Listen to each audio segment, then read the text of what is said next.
오늘 읽은 본문의 말씀을 가지고 이 나그네의 삶 첫 번째라는 그런 제목으로 함께 말씀을 나누고자 합니다. 조선 후기의 화가인 이 조희룡이라는 이 분이 있는데요. 이분이 중인과 그리고 화가, 승려 등 총 42인의 이 행적을 이렇게 기록한, 모아서 편찬한 그런 호산외기라는 책이 있습니다. 그 책에 실려진 이야기 중에 하나인데요. 청백리 김수팽의 손자라는 김학성이라는 이런 사람이 있었습니다. 이 김학성이라는 사람은 이 정조 때에 이 명필로 이름이 나 있던 사람인데요. 이 김학성의 어머니 임씨는 일찍 과부가 되어서 이 두 아들을, 이 형제를 삭바느질로 어렵게 이렇게 키웠습니다. 이 형제가 철이 들지 않았던 어느 시절에 어느 비 오는 날이었습니다. 이 처마 끝에서 이 낙숫물이 뚝뚝 떨어지는데 그날따라 이상하게 소리가, 뭔가 쇠 부딪히는 소리가 이 김학성의 어머니 귀에 들려진 것입니다. 그래서 이 낙숫물이 떨어지는 그곳을 찾아가서 파보았더니 이 금은 보화가 가득한 솥이 이렇게 나온 것입니다. 이 금은 보화만 있으면 이 큰 부자가 될 만큼 많은 이런 양이 있었는데요.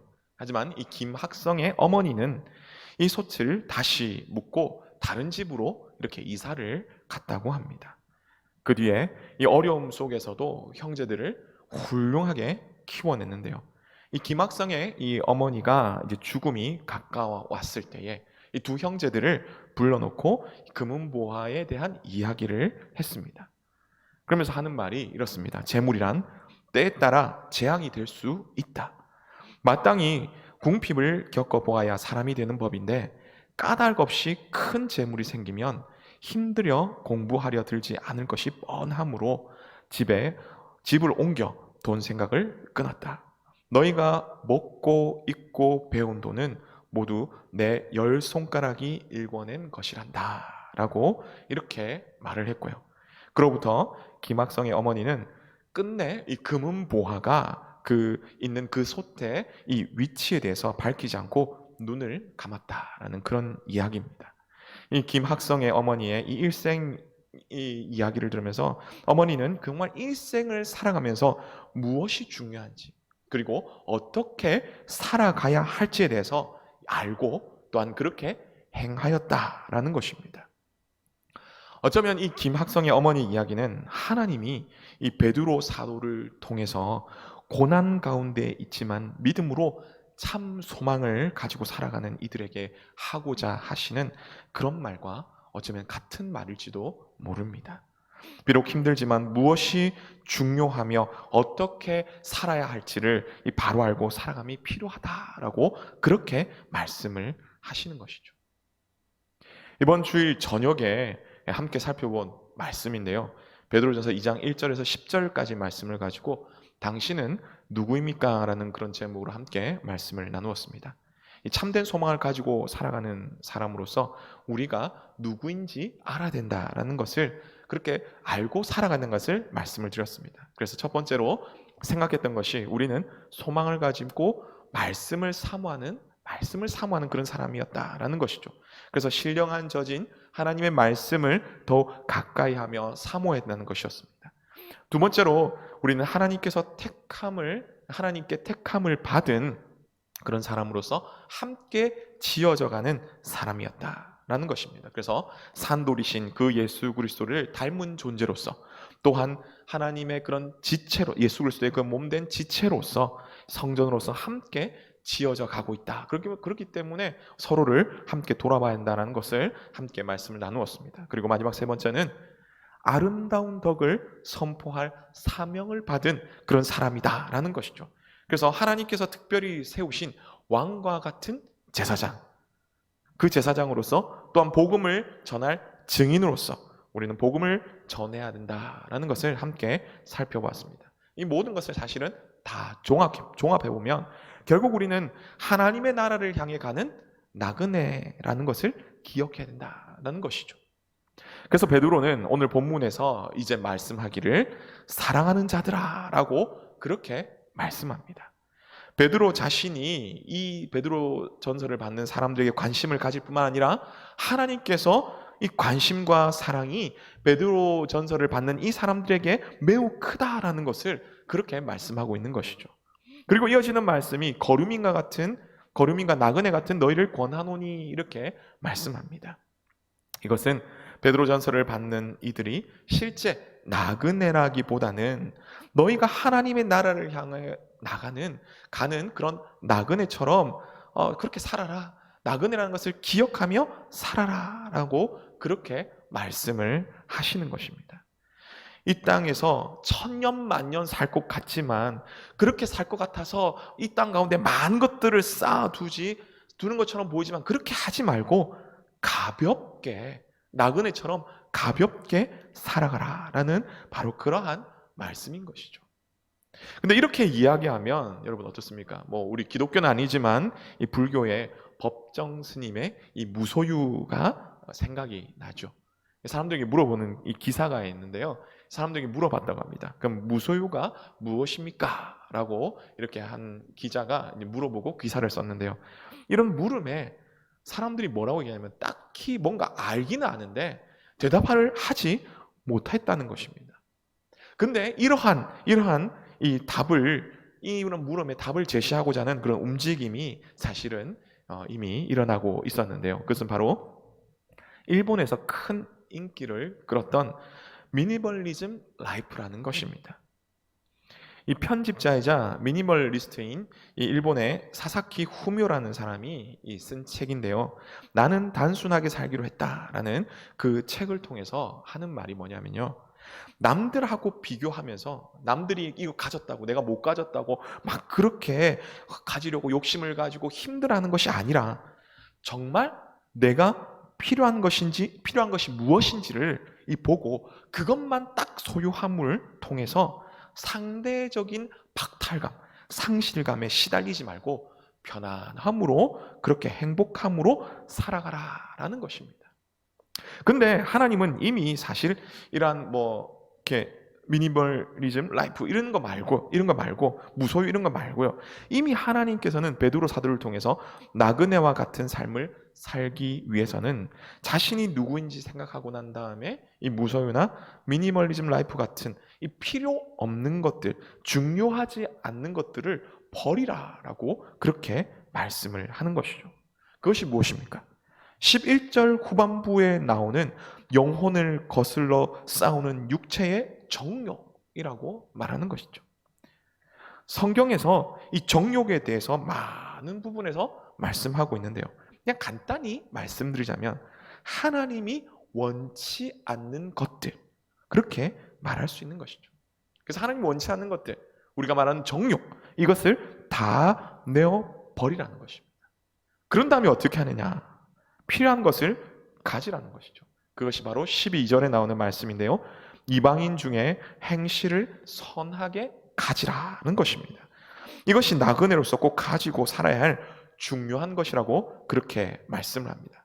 그런데 다른 것도 아닌 왜 이방인 중에 행실을 선하게 가지라고 그렇게 말씀하시는 걸까요? 그것은 12절 후반부에 나오듯이 악하다고 비방하는 자들로 하여금 너희의 선한 일을 보고 오시는 날에 하나님께 영광을 돌리게 하기 위함이라는 것입니다. 그러면 왜 현재 베드로전서를 받고 있는 이 그리스도인들이 악하다고 비방을 당하고 있습니까? 그것은 그리스도 안에서 한 형제 자매가 되었기에 이 부부간에도 아이고 형제님, 자매님 이렇게 하다 보니까 사람들이 보고 야, 저 근친상간 아니냐 이렇게 오해가 있었다는 것이죠. 뿐만 아닙니다. 이 성찬을 할 때에 이 떡을 떼면서 포도주를 마시는 걸 보고 그리스도의 살입니다, 그리스도의 피입니다 라고 이렇게 하다 보니까 이것을 오해를 해가지고 사람들이 야, 저 사람들 피를 먹고 이 사람이 살을 먹네 라고 그렇게 생각했던 것입니다. 그래서 그리스도인들이 이상하다고 그렇게 사람들이 생각하고 이렇게 비방을 하기 시작했던 것입니다. 하지만 이 선한 일을 통해서 오히려 하나님께 영광을 돌리게 하라라고 그렇게 말씀을 하시는 것이죠. 실제로 이 네로 황제 때에 로마 대방화가 이 주후 64년 7월에 있었는데요. 사실 그 이후에 그리스도인들을 향한 어마어마한 박해가 있었습니다. 그럼에도 불구하고 주후 165년에서 180년 이 15년간에 이 발생한 엄청난 이 역병을 통해서 이 로마의 인구가 4분의 1이 다 죽는 그런 굉장히 무서운 이런 역병에 있었음에도 불구하고, 또한 주후 249년에서 262년 이 13년간이라는 이 오랜 기간 동안에 이 발행한 이 역병이 하루에 5천 명이나 되는 그런 사람들이 죽을 정도로 굉장히 치사율이 높았던 역병 가운데서도, 그래서 사람들이 다 도망가는 그런 가운데서도 그리스도인들은 끝까지 남아서 사람들을 돌아봤다는 것이죠. 이상규 교수님이 기록한 책인데요. 기록한 책인데, 헬라 로마적 상황에서의 기독교라는 이 책에 보면요, 이러한 그리스도인들의 섬김이 사람들에게 기독교에 대한 인식을 바꾸게 되었고 감동을 주었다라고 그렇게 기록하고 있습니다. 여러분, 우리가 함께 마태복음 5장 16절의 말씀을 함께 읽어보겠는데, 함께 읽겠습니다. 시작. 이같이 너희 빛이 사람 앞에 비치게 하여 그들로 너희 착한 행실을 보고 하늘에 계신 너희 아버지께 영광을 돌리게 하라. 아멘. 베드로는 이 예수님께서 하신 그 말씀을, 들었던 그 말씀을 그대로 인용하여 다시 한번 말하면서 나그네 삶이 이런 삶이다 라고 말을 하죠. 그 말씀을 들었던 수많은 그리스도인들이 그 말씀대로 살려고 몸부림쳤고 계속해서 그런 사람들이 이어져 갔던 것입니다. 그래서 기독교에 대한 인식을 변화시켰고요, 그리스도인들에 대한 그 인식을 변화시켜 갔던 것입니다. 우리 그리스도인 삶은 단순히 이 세상에 살아가기에 그렇게 살아가는 그런 삶 아니라는 것이죠. 자신의 성공만을 위한 그런 삶이 아니라는 것입니다. 그렇다고 성공을 하지 말라라는 그런 말입니까? 아니죠. 열심히 하셔서 돈도 많이 버시고 높은 위치에 올라가시고, 그리고 여러분 성공하십시오. 성공하십시오.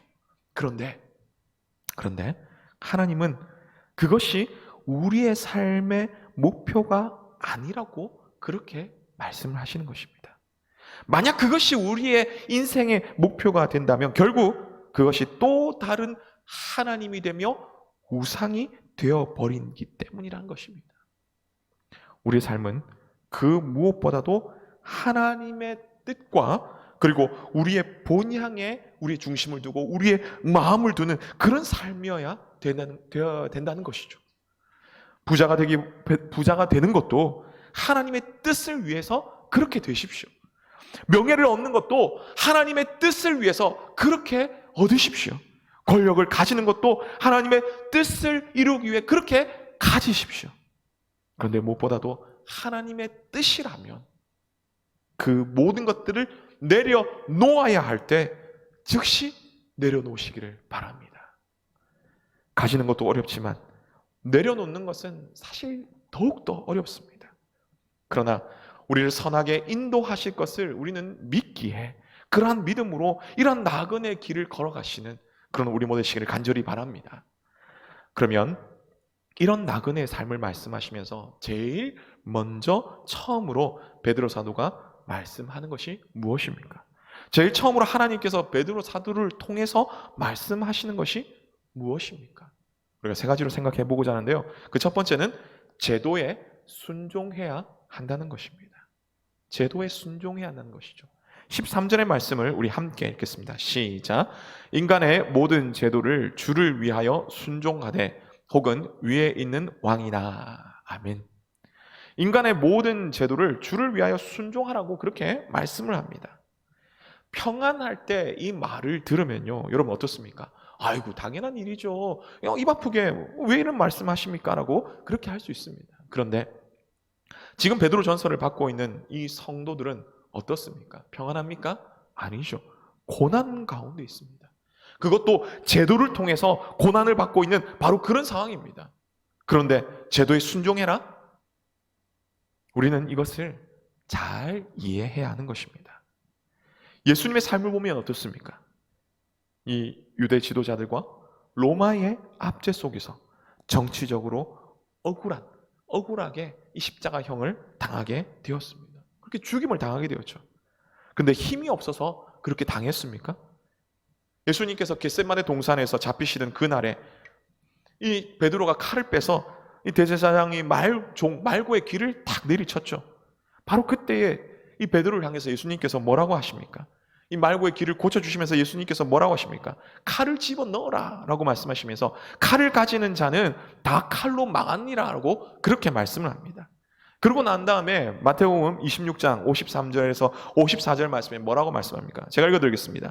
너는 내가 내 아버지께 구하여 지금 12군단 더 되는 천사를 보내게 할 수 없는 줄로 아느냐? 내가 만일 그렇게 하면 이런 일이 있으리라 한 성경이 어떻게 이루어지겠느냐 하시더라고 그렇게 말씀을 하시면서 하나님 나라를 위해서 이렇게 구원을 위해서 제도에 내가 순종했다라고 내가 순종한다라고 그렇게 말씀을 하시는 것입니다. 자, 그러면 예수님은 구원을 위해서 순종하셨다라고 생각하지만 지금 이 말씀을 받고 있는 바로 이 1세기 이 성도들은요. 너무나 고통스럽고 억울한 거죠. 아니 왜 우리에게 이런 억울한 고통이 있느냐? 그런데 왜 그렇게 말씀하느냐라고 이렇게 반문할 것입니다. 이에 대해서 이 믿음의 선배들의 이 모습을 보면요. 히브리서 11장에 보면 특별히 이 32절에서 40절까지의 말씀을 보면 잔인하게 죽임을 당하고 궁핍을 받고 학대를 받아서 정상적인 생활을 하지 못하였다고 그렇게 말씀을 하고 있습니다. 실제로 역사를 보면요. 수많은 그리스도인들이 마치 그 인도의 위대한 지도자였던 마하트마 간디의 이 비폭력 저항, 그것처럼 박해를 하는 이들에 대해서 아무런 대항을 하지 않고 있는 것입니다. 또한 대표적으로 우리 일본 침략기 때 있었던 여러분 3.1 운동을 아실 것입니다. 3.1 만세 운동 같은 경우는 많은 기독교인 지도자들과 함께 독립을 바랬던 우리 민족이 이룬 비폭력 저항 운동인 것이죠. 우리 언양에도 그 영향을 받아서 4.2 만세 운동이 있지 않습니까? 그렇다고 무력과 과격하게 저항하는 이들, 그런 힘의 억눌림에 대해서 무력으로 막 저항하고요, 과격하게 저항하는 이들에 대해서 야 우리는 비폭력적으로 해야 된다라고 그렇게 저들 너무하다라고 혹시 비난하고 있습니까? 아니 우리는 비난해서는 안 되는 것이죠. 그들 역시 그들 나름대로 올바름을 위해서 저항하고 있기 때문입니다. 그렇다면 이러한 저항과 오늘의 말씀의 이 제도의 순종을 그러면 우리는 어떻게 그 중심을 가지고 찾아가야 할까요? 그것은 바로 13절에 나오듯이 그것이 정말 주를 위한 것인가 라는 것을 기준으로 삼아야 하는 것입니다. 많은 이들이 특별히 정치를 하거나 선동하는 사람들이 대의를 위하여 한다고 말하지만 결국 자신의 이익과 자신의 속한 그 집단을 위해서 많은 일들을 합니다. 사실 모두가 그런 건 아니지만 그렇게 한다는 것이죠. 주일에 담임 목사님 통해 주신 말씀 가운데 여러분 기억나십니까? 카더라 통신. 바로 그러한 것이 이러한 모습입니다. 그러므로 우리는 제도에 순종을 해야 되죠. 그러나 순종하되 어떻습니까? 이것이 정말 하나님을 위한 것인지 잘 판단하며 주를 위한 순종이 되어야 할 것입니다. 또한 우리가 제도에 순종해야 되는 이유는 또 하나의 이유는요. 왕이나 때로는 핍박하며 힘들게 하는 그런 지도자들을 누가 세웠느냐라고 한다면 하나님께서 세우셨다는 것이죠. 우리가 이런 일에 대해서 때로는 마음에 안 들고 또 불만을 가질 수도 있습니다. 불만을 그렇다고 해가지고 하나님 세우셨기 때문에 불만하지 말라 이런 말이 아닙니다. 그러나 우리는 하나님의 자녀로서 지킬 거는 지켜가야 한다는 것이죠. 그러므로 우리는 하나님 나라에 향해 가는 나그네로서 이 땅의 어려움도 하나님께서 계획하심이 있다는 것을 우리는 기억하고 우리에게 주시고자 하는 그 교훈과 훈련이 있다는 것을 또한 기억하며 하나님께 그 소망을 두며 주를 위해 정말 주를 위해 제도에 순종해 나가시는 그런 우리 모두 되기를 간절히 바랍니다. 이렇게 나그네로서 주를 위해 제도에 순종해 나간다면 또한 우리는 무엇을 해야 합니까? 두 번째는 선행을 해야 한다는 것입니다. 14절과 15절의 말씀입니다. 우리 함께 읽겠습니다. 시작. 혹은 그가 악행하는 자를 징벌하고 선행하는 자를 포상하기 위하여 보낸 총독에게 하라. 곧 선행으로 어리석은 사람들의 무식한 말을 막으시는 것이라. 아멘. 우리가 나그네로서 해야 할 일은요, 결국 선행을 해야 된다는 것입니다. 우리가 제도에 왜 순종해야 됩니까? 바로 이것과 연관되어지는데요. 결국 우리가 지켜야 할 것을 지키지 않으면 오히려 우리에게 징벌을 받고, 우리가 징벌을 받고 또한 비난을 받을 수 있기 때문입니다. 여러분, 우리가 예를 한번 들어서 한번 생각해 보고자 합니다. 여러분, 교회 들어오실 때 우리가 항상 손소독하는 것, 여러분 어떻습니까? 마스크 쓰는 것, 여러분 어떻습니까? 지금도 마스크 쓰고 계신데요. 물론 싫으실 것입니다. 많이 불편하실 것입니다. 저 역시도 그렇습니다. 그런데 이것이 우리가 진리와 무관하다면, 하나님 말씀과 사실 무관하다면 우리는 불편하고 힘들더라도 함께 동참해야 하는 것입니다. 아이고, 나는 밖에서 잘 씻었습니다 라고 말씀하시는 분들이 좀 있습니다. 근데 여러분이 사랑하는, 여러분이 또 예배드리는 바로 이 장소, 이 언양교회와 또 교회 공동체가 모일 수 있는 이 예배당을 여러분 잘 지키기 위해서는요, 그리고 사랑하는 교우들을 여러분 위해서는 우리가 함께 마스크도 잘 끼고 손소독도 철저히 해야 하는 것입니다. 왜입니까? 15절의 말씀 보니까 그렇죠. 선행으로 어리석은 사람들의 무식한 말을 막으시는 것이라 라는 그 말씀처럼 다른 사람들이 우리 교회에 대해서 입을 대지 못하도록 하기 위함이라는 것입니다. 사랑하는 성도 여러분, 앞서 말씀드렸지만 수많은 기독교의 이 박해 가운데서도 왜 기독교가 이렇게 살아남고 이렇게 전해졌을까요? 물론 하나님이 살아계시고 우리 예수님 믿는 이 기독교가 진리이기 때문이죠. 그러나 더욱 중요한 것은 그 동안에 보여준 이 그리스도인들의 희생과 섬김이 그들의 착한 행실이 있었다는 것입니다. 주후 313년에 그리스도인들을 향한 핍박이 그치고 이 로마 제국에서 기독교를 공인하는 밀라노 칙령이 내려지게 된 그 배경도 앞서 말씀드렸지만 주후 165년에서 180년 그리고 249년에서 262년 사이에 있었던 엄청난 이 역병 가운데서도, 수많은 사람들이 죽어가는 역병 가운데서도 신앙인으로서 사람들에게 본을 보였기 때문이라는 것입니다. 그러기에 이제 우리 그리스도인들은 선한 행실을 통해서 하나님의 살아계심과 참된 그리스도인의 모습을 우리는 보여주어야 하는 것입니다. 자신의 이익과 자신의 속한 그 집단의 이익을 위해서 신앙을 버리는 일이 없어져야 하는 것이죠. 누가복음 3장 7절에서 14절의 말씀을 보면 세례 요한이요, 이 세례를 받으러 나오는 사람들에게 뭐라고 말합니까? 옷이 두 벌이 있는 자는 옷 없는 자에게 나눠줘라, 먹을 것 없는 자도 그리하라 라고 말하는 것이죠. 세리들이 묻습니다. 우리는 어떻게 합니까? 부과된 것 외에 거두지 마라. 군인들이 묻습니다. 우리는 어떻게 해야 됩니까? 사람들에게 강탈하지 말며 거짓으로 고발하지 말고 받는 급료에 족한 줄로 알라라고 그렇게 말하는 것입니다. 이것이 무슨 말입니까?